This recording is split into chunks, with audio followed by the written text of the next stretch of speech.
American icon Jeep came to India last year with a bunch of pricey imports.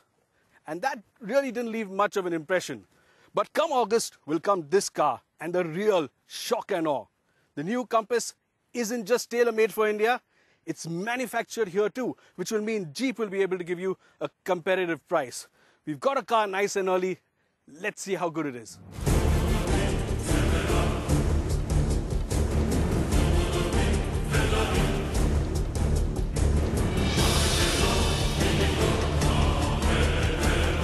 First up, let's take a quick look at the sharp cut suit this baby Grand Cherokee has on. Now, to be honest, silver isn't the most fetching color, but it does allow the lines to come shining through. The well-defined shoulder line, the sharp lines on the bonnet, and those tough-looking square wheel arches. The focus, of course, is on the 7-slot grille and those slightly sunken headlights that work really well. But there's also a hint of ungainliness, especially from certain angles. And this is due to the short bonnet and the long cabin. And if you think about it, the wheels really should have been a bit bigger. Still, there are some extremely well-executed details like the shark fin-like D-pillar, and I really do like the way the roof drops towards the rear in an almost Range Rover Evoque-like manner. DNA test done, I peer under the chin. The clearance is huge, and Jeep engineers have included a clever vertical cut in the plastic air dam that folds and allows the chin to clear obstacles it otherwise has no business tackling. But what's it like on the inside? Is it comfortable? Is it well built? Is it well equipped? So quite a big step up when you get in. This floor of the Jeep is pretty high, but once you're in here, what an interior. Jeep has really hit the ball out of the park, and it's not something we expected. Plenty of good quality stuff. Look at this metallic finish here. The fantastic leather seats, they really look like they're straight off an expensive Mercedes or BMW luxury car. Nice soft feel dash, nicely laid out instrument panel. Yes, there are some things that do irritate, like this shiny plastic here. The screen isn't too big and it doesn't function too well. You got to hit everything twice. Well, it worked the first time now. But overall, tremendous quality, a great luxury feel, and not something we expected. There truly is an honest-to-God luxury car vibe here. Jeep has been bold and specified this top-of-the-line limited 4x4 variant with a premium alpine leather interior. The soft and supple seats are finished in snow white. It won't be easy to keep clean, but the seats feel just so luxurious. High-quality stain removers are quite easy to come by these days. There is a bit of reflection from the dials, and the storage space on the center console is a bit limited. But otherwise, the cabin is quite practical. Space on the inside is huge with plenty of leg and shoulder room, and the front seats are very comfortable. The rear seat has also been optimized for India and China. Now I'm sitting in the back of the Compass, and yet again, like the front, Jeep have done a tremendous job. Plenty of leg room here, so you're quite comfortable, a good amount of headroom.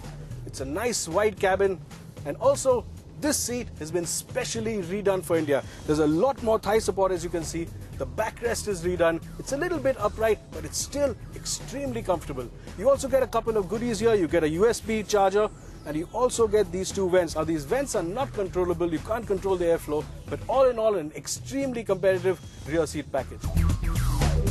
There's also plenty of safety kit. 4-channel ABS and ESP are obviously present and standard, but you also get panic brake assist, brake booster failure compensation, roll mitigation, brake pre-fill, and even 6 airbags. Jeep, however, has knocked out a bit of essential kit. Sure, you get 4-wheel drive and select terrain, but there's no low range for the 4x4 system, and there's no diesel automatic yet. There's no sunroof, no auto headlights, no auto wipers, and you don't get auto dimming mirrors either. A 9-speed automatic gearbox, though, is expected towards the end of the year. You do, however, get an electric handbrake that only disengages if you have your seatbelt on. Nice!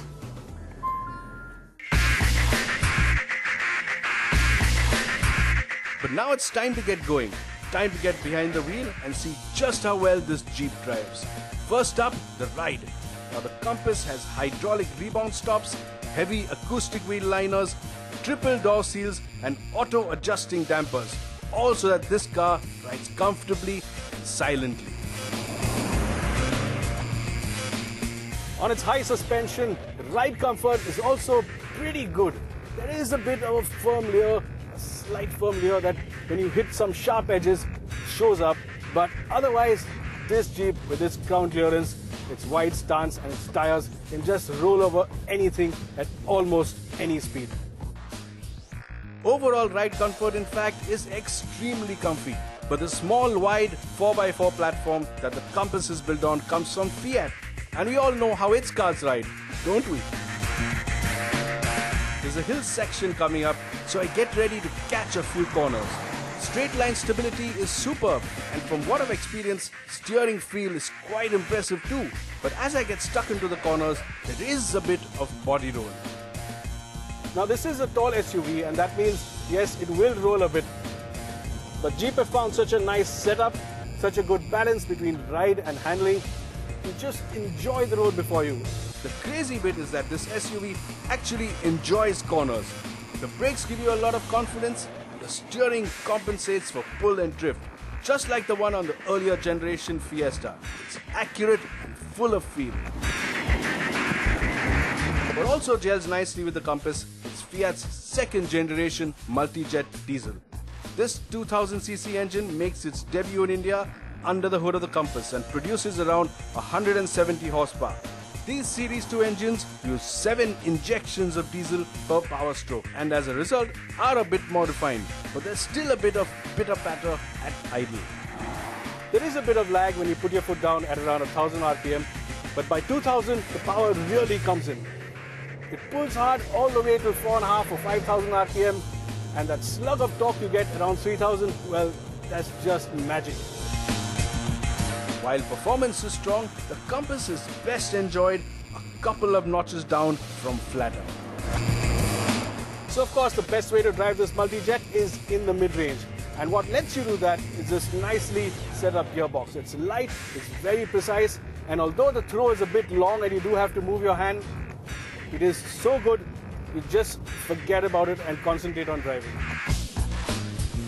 It will, however, cruise happily between 130 and 140 kilometers an hour and press on, and there's a lot more power available. Jeep, however, is yet to sign off on the state of tune of this engine, and the noise levels and the flow of power could improve once this is done. I leave the little bit of off-roading I'm going to do for last. I turn into some barren fields and then head up the next hill. Only thing is, I do it the short way. Cross some bunds, over a rocky ledge, and then up a steep incline. Now this is a Jeep, and of course this one gets a four-wheel drive system, but it isn't full-time four-wheel drive. What you can do, however, when you come upon an obstacle like this, a serious-looking obstacle, is either stop and choose four-wheel drive lock, or put it in one of the auto modes, snow, sand and mud, and well, the Compass will take care of it for you. It's a bit tough, and here's an even tougher challenge, which I think it's going to manage quite beautifully. And the other thing that strikes me after a day of driving around is just how tough it feels. I've been driving the Compass all morning and all afternoon, but the one thing that really stays with me is the solid tank-like build of this car. Now we're used to saying that the Germans build the toughest cars, they build the strongest cars, but this Yang here, this American, this Jeep, well, it's built like a Sherman tank. No exaggeration. It just is bloody tough.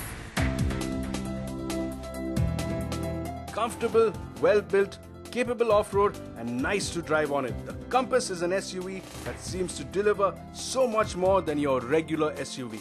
In fact, look deep into its headlights, past that 7-slot grille, and you can all but see the years and years of know-how shine through.